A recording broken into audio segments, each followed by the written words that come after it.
Perkenalkan, nama saya Michelle Vania. Pada kesempatan kali ini, saya akan menjawab pertanyaan-pertanyaan yang berkaitan dengan penilaian ujian akhir semester mata kuliah Hukum dan Etika Bisnis Pariwisata. Untuk menjawab pertanyaan pertama, kita tahu bahwa di Indonesia sebuah badan usaha dapat berdiri dengan berbadan hukum seperti contohnya PT dan juga tidak berbadan hukum, contohnya seperti CV, firma, dan usaha perseorangan. Banyak ditemukan salah pengertian bahwa CV itu merupakan badan usaha yang berbadan hukum, namun kenyataannya tidak. Keduanya memiliki karakteristik yang berbeda masing-masing. Contohnya, PT merupakan badan usaha yang dapat dianggap sebagai subjek yang berwujud dan juga bisa menuntut dan dituntut apabila ada permasalahan terkait dengan bisnis yang dilaksanakan. Kemudian ada pemisahan harta yang jelas antara harta pribadi dan juga harta usaha. Sedangkan CV itu bukan merupakan subjek hukum dan tidak dapat menuntut atau dituntut. Jika terjadi permasalahan dalam bisnis, maka yang dituntut atau yang menuntut adalah pribadi dari pemilik CV tersebut. Dan juga CV tidak memiliki pemisahan yang jelas antara harta pribadi dan juga harta usaha.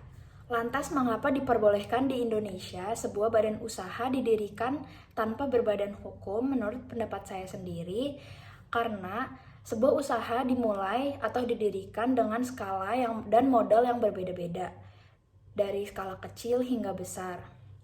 Kemudian pengusaha dengan modal terbatas atau skala kecil dan menengah, menurut saya akan lebih memilih bentuk usaha CV, perorangan, atau firma. Karena alasan biaya perizinan dan pajak yang lebih terjangkau, juga kualifikasi yang lebih sederhana daripada PT. Dalam hal ini, menurut pendapat saya, negara memberikan kesempatan bagi masyarakat menengah hingga menengah ke bawah untuk memulai bisnisnya sendiri. Karena alasan kualifikasi yang lebih mudah, persyaratan yang lebih mudah, dan juga biayanya yang lebih terjangkau. Selain itu, pajak yang dibayarkan juga tidak sebesar pajak dari usaha berbadan hukum, contohnya PT. Lagi pula, ketiga bentuk badan usaha seperti firma, CV, dan perorangan tetap tercatat secara resmi di negara dan membayar pajak.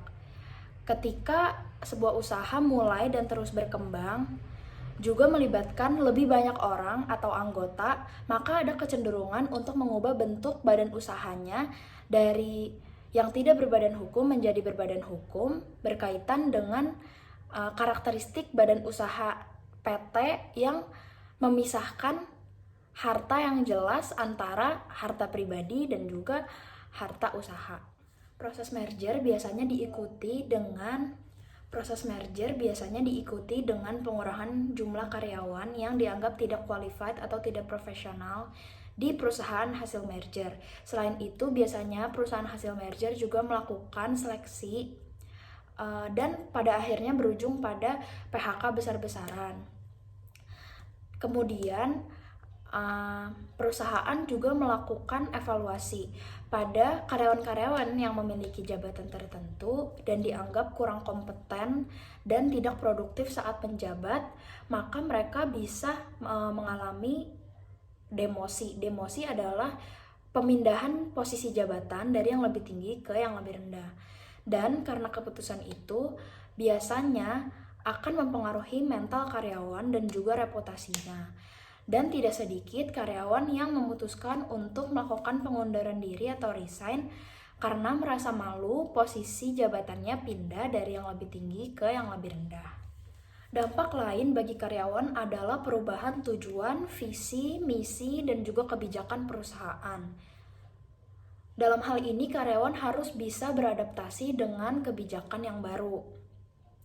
Tapi sering terjadi karyawan merasa hak-haknya terganggu, sedangkan kewajibannya malah tambah banyak dengan kebijakan perusahaan yang baru ini. Namun jika kita sebagai karyawan memiliki performa yang baik selama bekerja, maka kita tidak perlu khawatir tentang pemutusan hubungan kerja sepihak oleh perusahaan. karena perusahaan akan menyeleksi sesuai dengan produktivitas dan juga kompetensi diri kita sendiri. Karena berdasarkan UU PT, ketika sebuah perusahaan melakukan merger, maka aspek tenaga kerja merupakan salah satu yang menjadi perhatian utama. Misalnya, terjadi penggabungan dua perusahaan atau merger dan masing-masing perusahaan memiliki perjanjian yang berlaku pada karyawannya, maka perjanjian yang berlaku adalah perjanjian yang paling menguntungkan tenaga kerjanya. Misalkan seseorang bekerja untuk sebuah perusahaan dan perusahaannya melakukan merger, maka ia masih dapat bergabung di perusahaan merger hingga jangka waktu perjanjian kerjanya dengan perusahaan yang lama habis. Contoh di samping merupakan contoh perusahaan merger, yaitu XL dan Axis. Disebutkan bahwa di sini Axis ketika mulai melakukan merger, mereka juga mulai melakukan PHK terhadap karyawan-karyawannya. Saya akan menjawab pertanyaan nomor 3. Hak kekayaan intelektual memiliki dua bentuk, yaitu hak cipta dan hak kekayaan industri. Pada kali ini saya akan memilih produk dari hak kekayaan industri, yaitu hak merek. Ketika nanti saya memiliki usaha dan saya memiliki hak merek, maka keuntungan yang saya dapatkan adalah saya dapat melabeli produk dagang saya dengan merek dagang yang saya daftarkan dan dapat menyatakan bahwa produk tersebut merupakan produk yang asli. Dari aspek ekonomi, usaha yang mendaftarkan merek dagangnya sebagai hak kekayaan intelektual, maka akan mempermudah proses lisensi dan juga pengalihannya. Selain itu, misalkan saya ingin membuat franchise di kemudian hari, maka proses legalitasnya akan lebih mudah dan juga para investor yang tertarik untuk berinvestasi di di usaha saya, maka akan lebih mudah prosesnya dan juga lebih dipercaya karena legalitasnya. Kasus di samping merupakan salah satu contoh kasus mengenai persamaan nama merek dagang, yaitu Geprek Bensu dan IM Geprek Bensu. Karena IM Geprek Bensu telah mendaftarkan merek dagangnya lebih awal daripada Geprek Bensu, maka pada akhirnya kasus tersebut dimenangkan oleh IM Geprek Bensu.